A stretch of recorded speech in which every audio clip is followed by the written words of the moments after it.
So, welcome to the workshop. Thank you guys for showing up, first of all. I really appreciate it. Yeah, so this is what we're going to go over. So, for the content, we'll do a little bit of introductions. I'm going to present a lot on like historical discussions. And then the rest I kind of like outlined, but it's really mostly going to be Amor and Tom going over, you know, tape machine basics. Sheila, not Amor. Oh, I'm sorry. Sorry, Sheila. Yes, Sheila and Tom. So, yeah, the rest will be kind of like time for demoing, doing editing. Can I ask a question? I assume you guys are here because you want to get your hands on some tape, right? Yes. Okay, good. That's the plan. Yeah, so if we have time, yeah, it was originally intended to just be like a demo, but I think we have enough time to just like, get our hands on the tape. So, yeah, that's how it will go.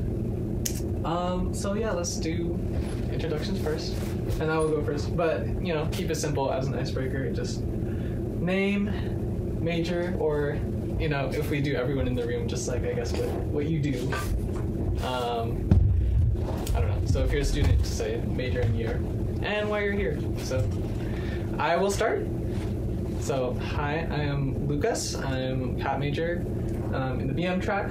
I'm a second year here. Why I'm here, I'm trying to put together this whole thing. This is for a Pat 315 project, but it's also in collaboration with AES. I am really interested, even though I have like zero experience in tape machines, and thought this was going to be like a really cool opportunity to figure out, get some experience, hands-on experience, and learn the basics. So happy to be hosting the workshop. I'm Julian. Hello. I'm also a Pat major. I'm a sophomore in the BS track. And I'm here also because I want to learn more about tape. I've never touched tape. Great. I'm Bradley. I am a first year double majoring in Pat, BS, and jazz percussion. And I also just want to know more about tape. I know it's very prominent, and even before the digital age, it was like the main source of recording. So I'm just curious how it works. Okay, so did you say you're double majoring in Pat and jazz production? Jazz percussion. Hi, come on in. Sorry, okay, thank you. So we're just starting. So You'll get your chair. would you like a nice big chair, maybe? There's a spinny chair up here if you also want. Oh. If you'd like. Well, you can put your on the other hand, the smaller chairs might work out better in the long run. All right. Yeah, maybe just stay here. I'm a Yush. I'm an electrical engineering major. I'm a junior here, and I just thought this would be an interesting way to learn how to use this. Great, awesome. I'm Joseph. I'm also a junior here. A friend with Ayush. He put me on this. He went, "This will be interesting." And I went, "It does sound interesting." Yeah. Awesome. And what year are you? I'm a junior. Major, nuclear. Nuclear. Guys, guess who it is? It's Josh. We're getting people up in here. Great. Hi Josh, we're just starting. Guys in a big chair, why don't you tighten your circle forward a little bit and watch out for the computer power cord video. Welcome to use this chair.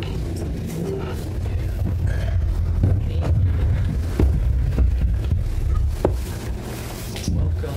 We're not running because we're trying to make space. Yeah, we're just doing introductions. If you don't mind, just like. Oh yeah, hey, cool. major year. Hey, major why year. you're here. My name's Josh. I'm in second year in Pat. Why I'm here, I really like working with different mediums of music and like working with composition through like the manipulation of those. So this is exactly like right down my alley kind of thing. Awesome. All right. Let's bring it to. Would you guys want to introduce yourselves at all? Because I don't think anybody knows me. Hi, I'm Tom Bray. I work here.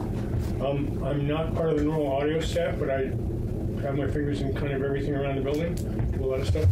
I probably have more experience with quarter-inch and other tape machines than anybody else in the room. I was the chief engineer at your student radio station, WCBN, back when reel-to-reel tapes were how we did production. Wow. So not just their use, but their maintenance as well, which we can talk about if you're interested, because it's a mechanical device, right? Things go out of whack.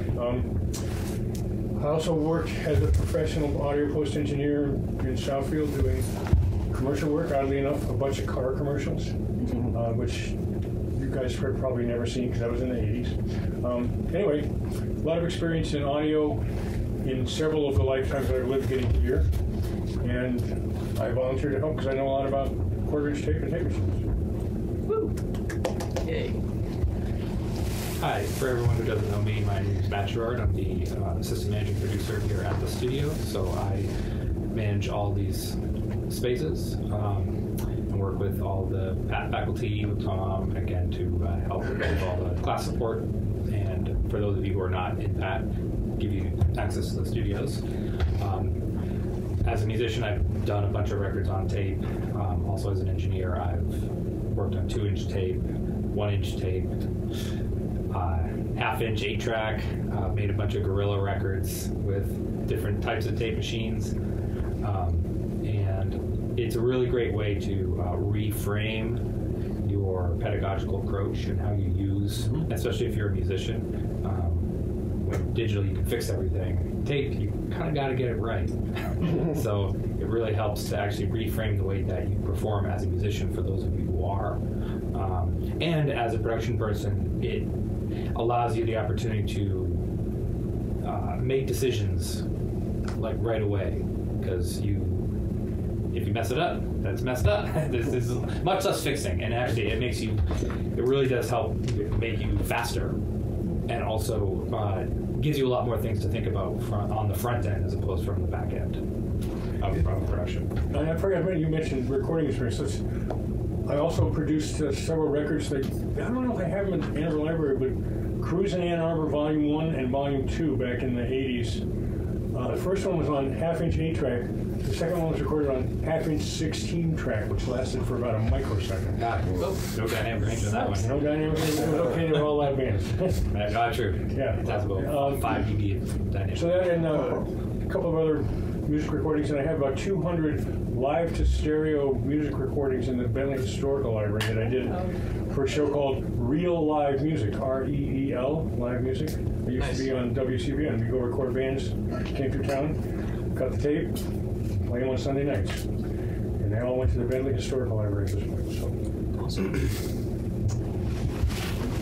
I'm Sheila Moran. I'm currently the chair of that, but I started out life as a recording engineer with BBC Network Radio. So like Tom, most of my tape editing comes from my experience in radio, just doing programs for both the music network and also the Radio 4, which is like the NPR of the BBC's collection of stations, so it's mostly speech. And did all sorts of things, and eventually ended up producing for classical music on Radio 3, which is their classical music network. Before the BBC downsized and kicked us all out. And we all had to find other jobs, and that's how I ended up doing my PhD. Wow. Yeah, they did it on a last in, first out basis and fired the last 100 of us that they'd hired. In one sweep. It was like, but anyway, it was mad. So, but we all found jobs. I ended up working for News in Scotland for a while, which wouldn't be my favourite way to end my career. Anyway, live news is definitely a different world. Alright. Sorry. Yay! We have finished introductions. Yeah, so we'll be diving into, I have a presentation portion, really talking about history. It might be a little all over the place, not necessarily related to tape recording and musique concrète all the way. But I hope you really find it interesting. So we're going to be talking about musique concrète. We're going to be talking about a couple figures like Halim El-Dabh, Jose Maceda, people of color and digital labor, and then where we go from there.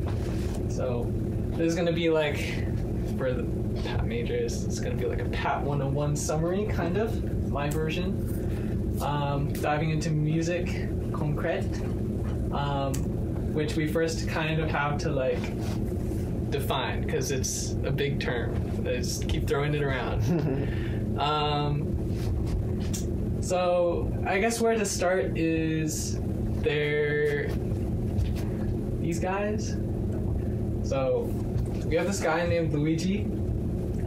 So he wrote this manifesto about noise music. This was kind of, speaking of noises, anyways,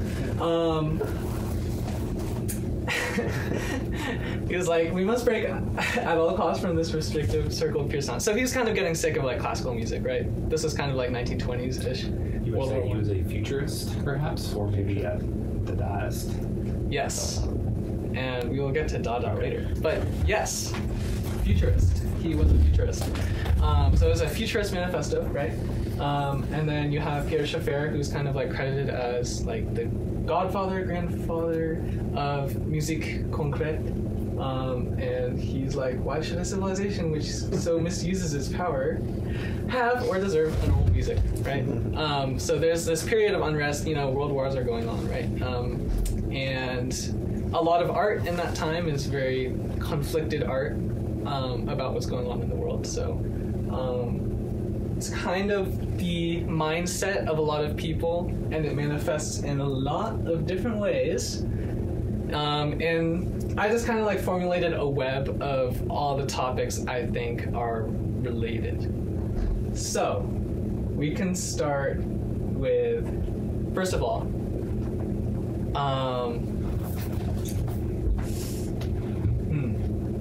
what can we start with? Someone pick a term up there. Avant-garde. Avant-garde. Okay. You want to tell me what's avant-garde? It's kind of like forward-pushing, like going against the grain, being progressive in like whatever art media or stuff like that. Yeah. So just like a very experimental approach, usually kind of like an almost like academic, didactic kind of commentary on things. Sometimes inaccessible, but in a sense, it's kind of, there's that. Okay, Julian, pick another term. Sampling. All right, sampling. Just recording things, taking samples of things. Gosh, I'm not really great at describing this, huh? Can you describe this better? Manipulating the samples in unique ways. Yeah. I think sampling today means something very different than in earlier days. Sampling back then, I think, was considered fairly avant-garde to go record something out in the natural world, for example. Yes. So you would sample natural sounds instead of someone else's record, which is currently what we're talking about. Yeah, that should bring us to stuff like found sounds, right? Found sounds kind of just describes that, or people call it found objects. That's what's kind of part of the philosophy of musique concrète. And I should just get to the definition because concrète itself, it's not very different from the English definition. It's like what's tangible, what's physical, what's real, right? That's why I call it real. And that's kind of what the whole movement is based off of. So musique concrète is this whole style, and I think you can just kind of compare it to like sound collage, probably. That works the best in my head. But it is a whole style of music that developed kind of during the 40s, 50s, kind of attributed to Pierre Schaeffer. And it was based on recording, sampling real objects and sounds from just mostly non-classical instruments. Can be like train noises or just people walking, any Foley. Doing that, manipulating it, arranging it in a way that is very experimental, and of course, because you're not working with a lot of pitch sounds either, can get very noisy.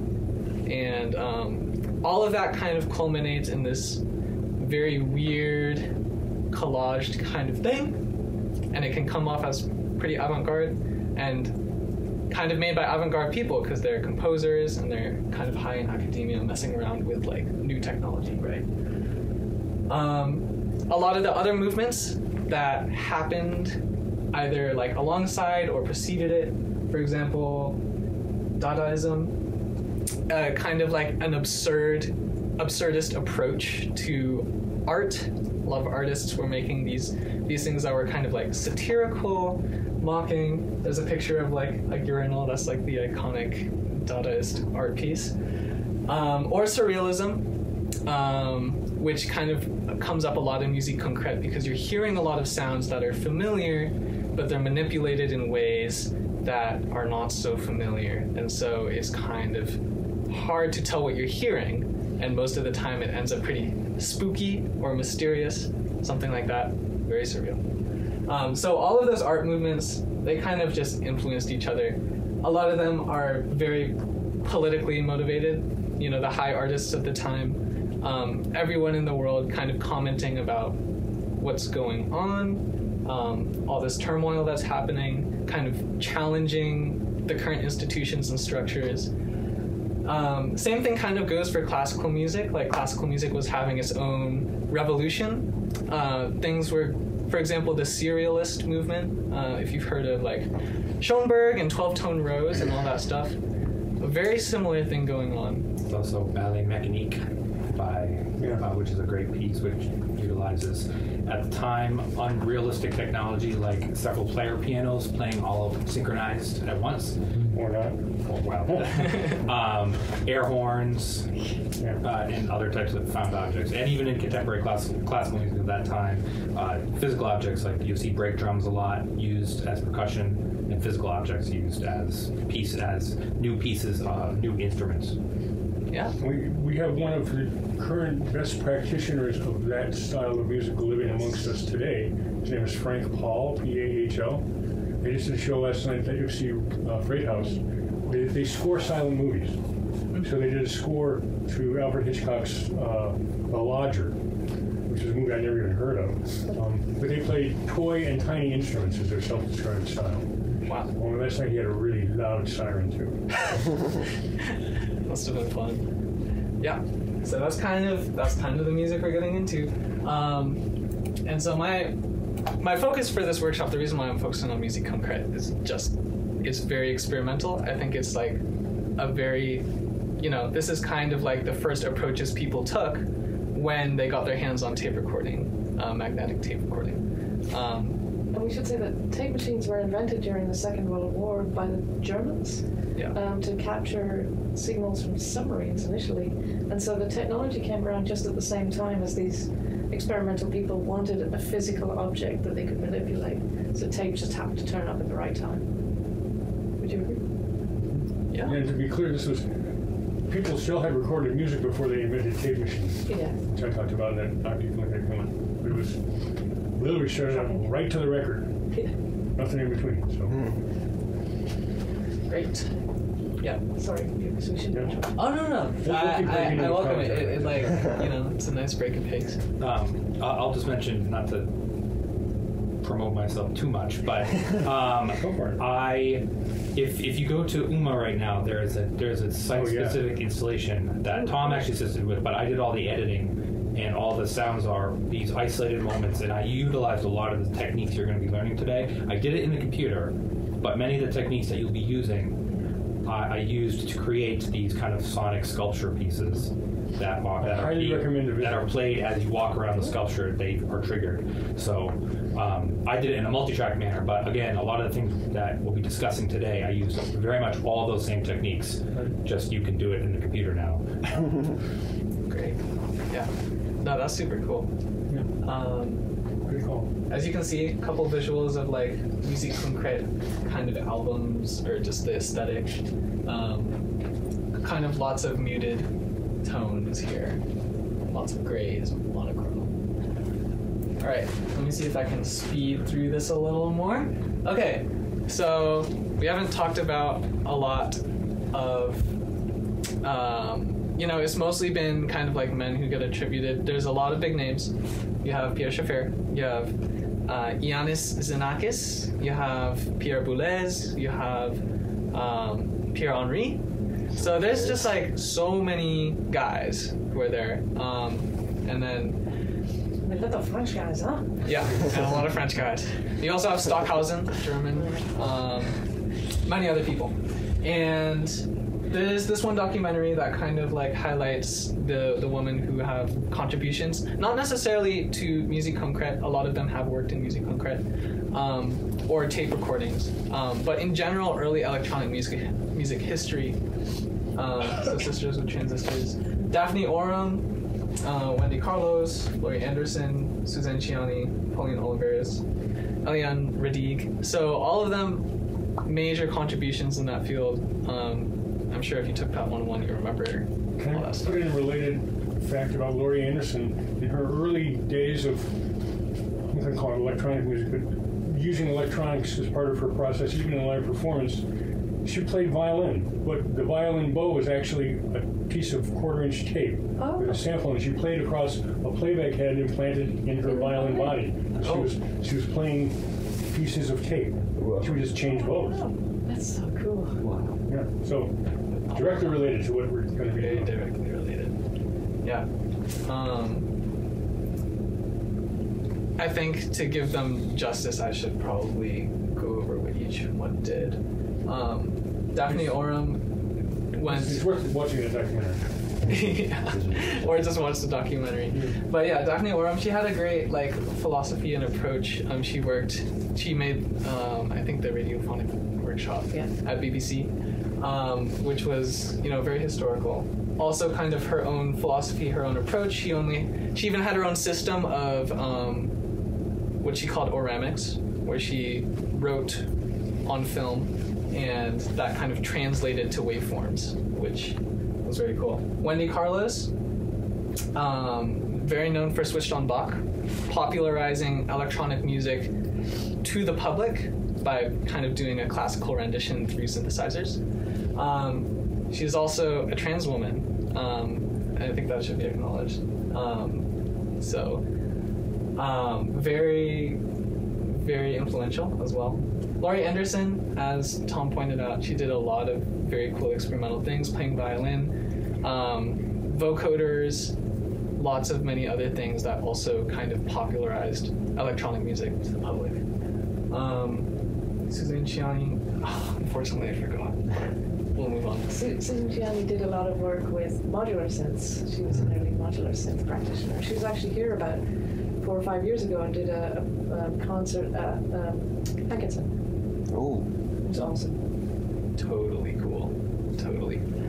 Pauline Oliveros kind of wrote a lot about music, but also had a very influential approach to, first of all, deep listening, soundscapes, kind of long-form compositions as well. She's very awesome. And then Redig as well.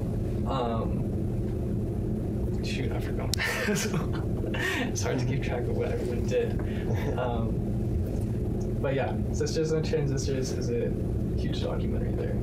A big part of this presentation is trying to do justice, tell people's stories of like underrepresented people in the history of early electronic music. That's definitely what I've been concerned about and what I've done a lot of research about. So that brings us to what is on the next slide? Oh yeah, this is on the next slide. So far, everyone I've talked about, they're all white. A lot of stuff was just happening in Europe, and that's where everything was. That's where the most advanced technology was. You can go to dominated by white European males. I'm shocked. Yeah, go to the ends of the earth, like talking about the history there. But that's just where the history is. And so I was very interested in kind of finding people of color who had their own contributions instead.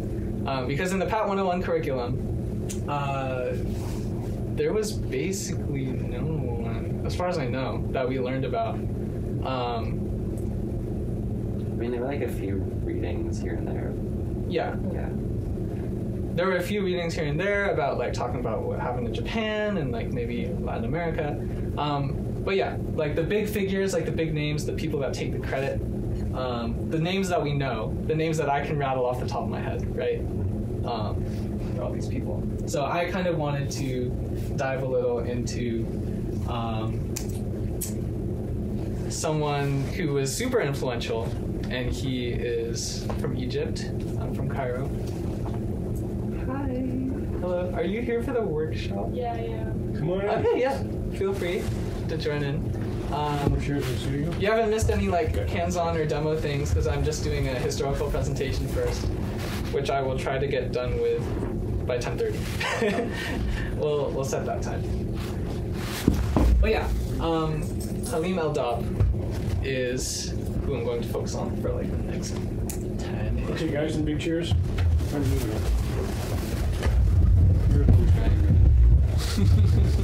I would say wheelchair. So, who is this guy? He's from Cairo. Began writing music at age 11. He had 9 older brothers, 2 of them who were in music. He was exposed to avant-garde music, huddled around a gramophone at age 14. So he listened to Schoenberg, Stravinsky, Varese. Varese is also a very early electronic music composer.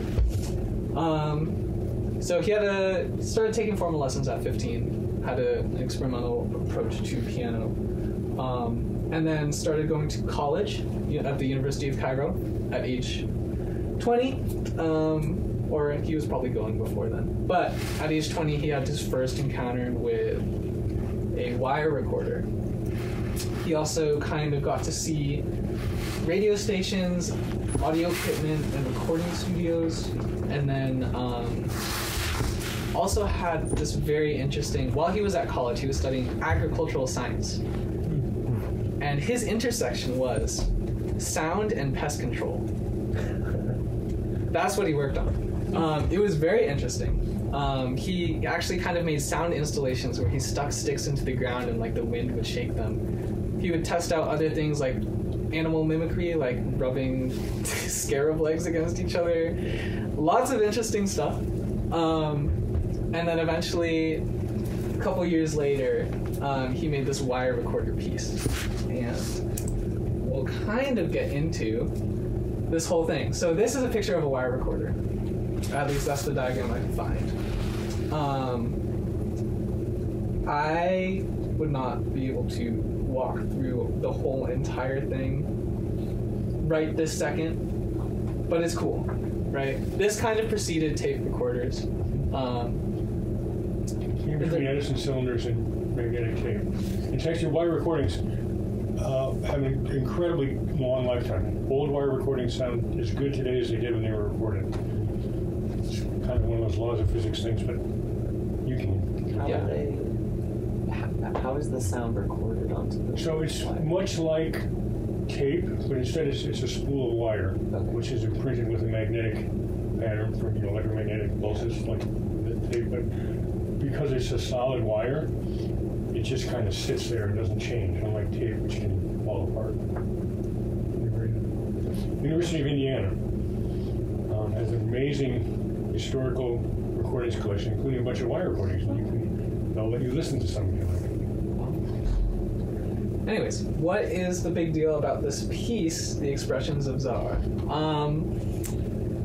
So Schaffer is kind of credited for, I would not be able to pronounce, Cinq Études de Bruch. I don't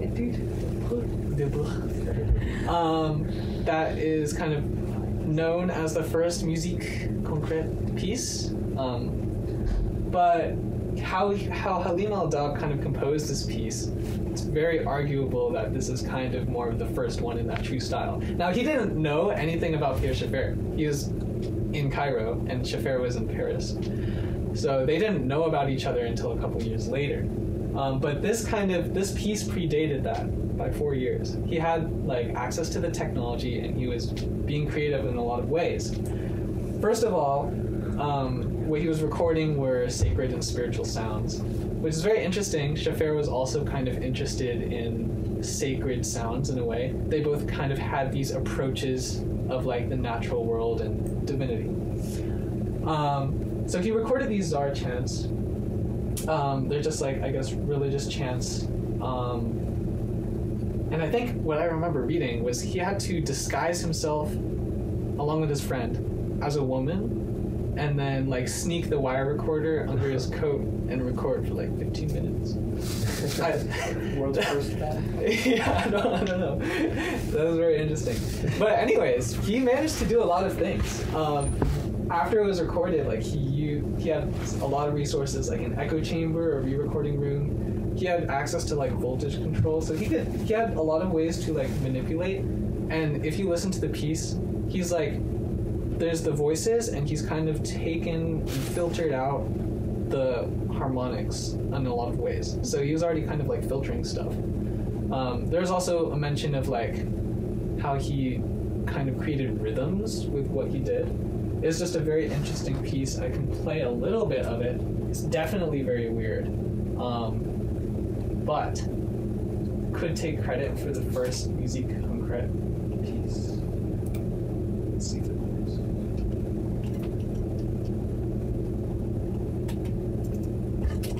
It's just a computer, right? Oh.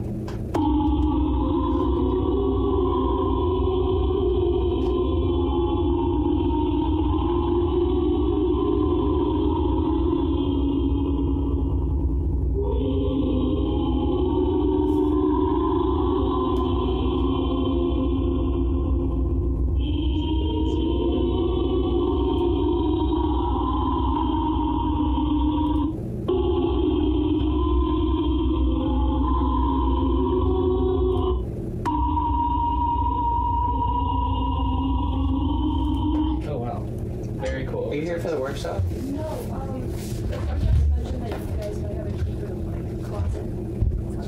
Yes, we do. Okay. Anyways, what are your guys' thoughts? I'm curious. It sounds very...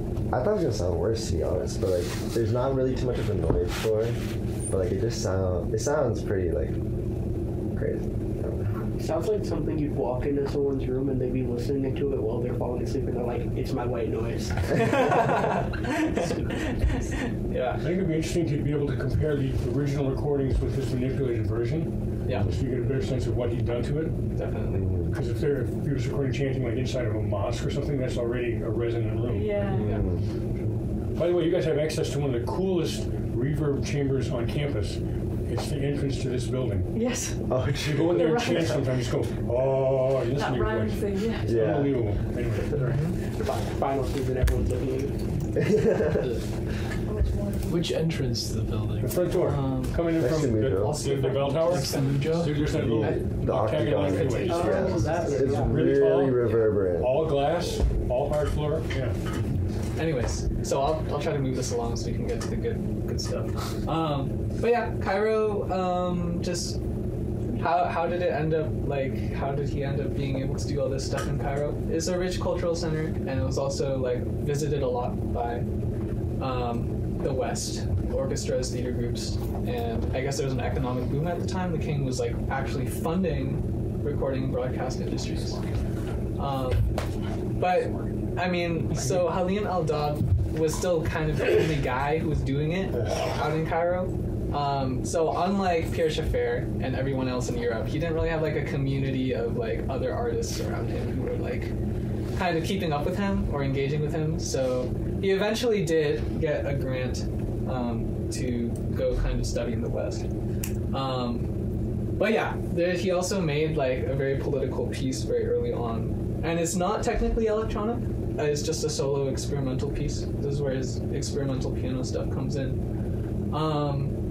But I just found it very interesting that kind of still relevant today, because the piece was based on the 1948 war in Palestine, where Israel kind of actually Where it all started. declared, their own sovereignty. So that was really interesting. The piece is very dissonant. I don't think I'll need to play it. It's lots of banging and a lot of not pitches working together. But yeah, I recommend taking a listen. He ended up getting a Fulbright scholarship. Failed the English portion of the exam. They didn't care. They brought him over anyways to like America so that he could do You know stuff. what year that was? Well, Fulbright would have been late 40s because it didn't happen to that. Yeah, so he made this piece in 1949. I think he kind of, this ended up happening in a couple years later. Maybe. Did he go to Yale? I think it was Columbia, maybe. Columbia would have been, that makes sense. Columbia was probably the earliest place where people they had a mainframe dedicated to computers. It's still there, actually. Go visit it. Yeah. Anyways, I included a quote. I just find it really interesting. Schaffer had his own philosophies. It's just all of these artists have really interesting outlooks about like how they record in their process. He's just kind of talking about life and like more of like reincarnation in this way. But I think it really kind of extends itself to like how he views his place in the world. And I think that would really inspire his art. He also died in 2017, so it's a very, oh my gosh, that's 7 years ago. Anyways, I'm gonna keep going faster through here. Anyways, being Filipino, I was very excited to find out that there was some sort of Filipino connection to all this. This guy's name is Jose Maceda. He was a Filipino ethnomusicologist. I need to do more research, but somehow he ended up working with Berez in the Paris studio and also met Stockhausen, Boulez, and Xenakis. He didn't compose any tape music, but he did many pieces. Very interesting ones. They're like communal based, so they're collective performance pieces. There's one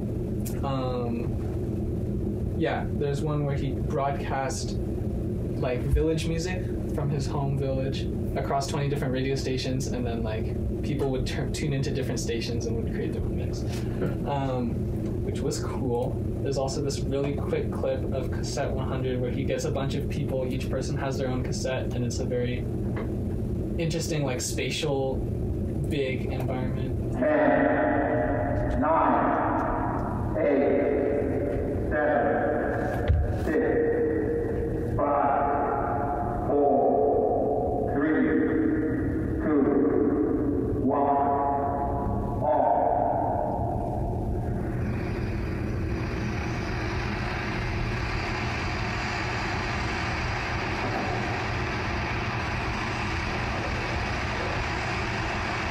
Anyways, they all kind of walk around and do some other things.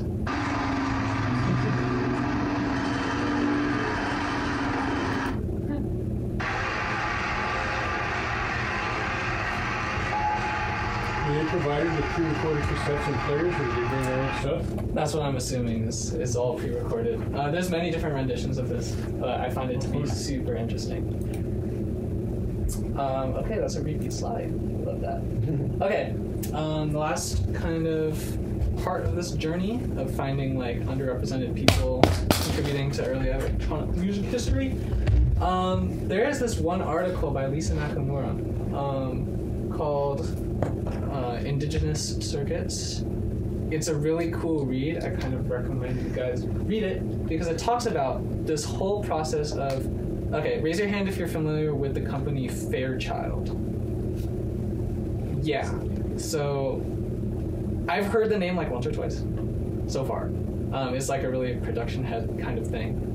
But Fairchild Semiconductors, they made some outboard gear, like I think compressors, limiters, famous stuff. But anyways, this was kind of early in the development of that. They opened a semiconductor assembly plant in New Mexico on a Navajo reservation. This is a really interesting story. At its peak, they employed over 1,000 Navajo peoples. And it's just a really weird how it turned out. This was like 1965-ish.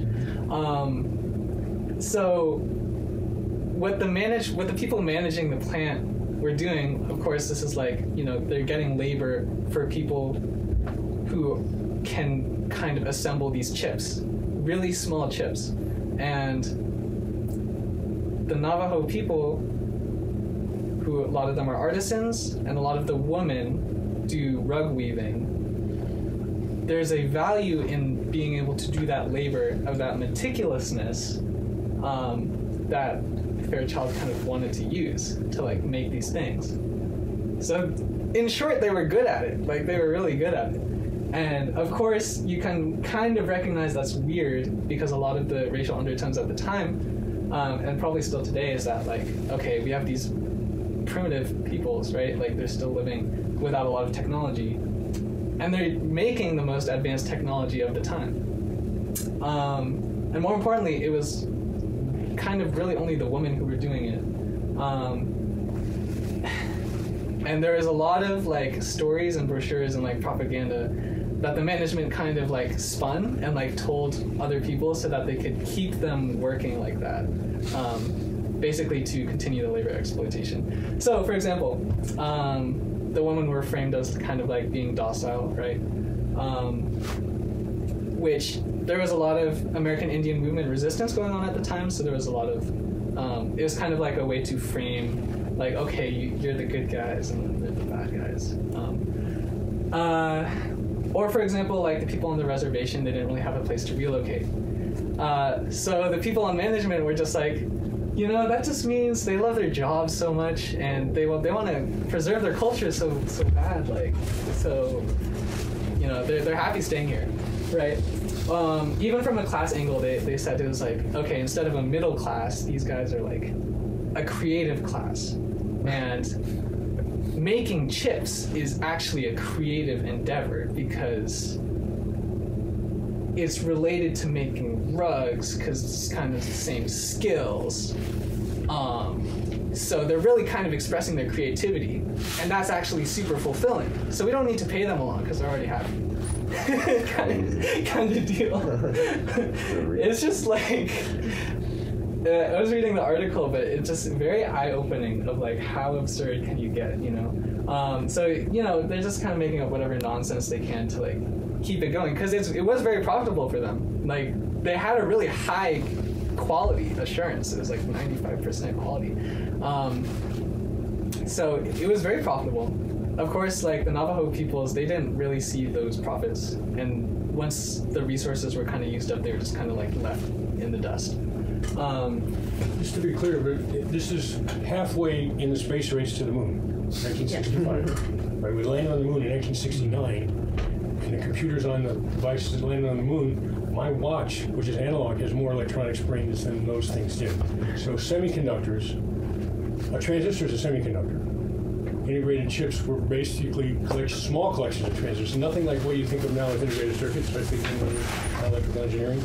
This was stuff that actually could and needed to be constructed by hand. So, and a current modern example of colonial capitalism is the Shinola Company.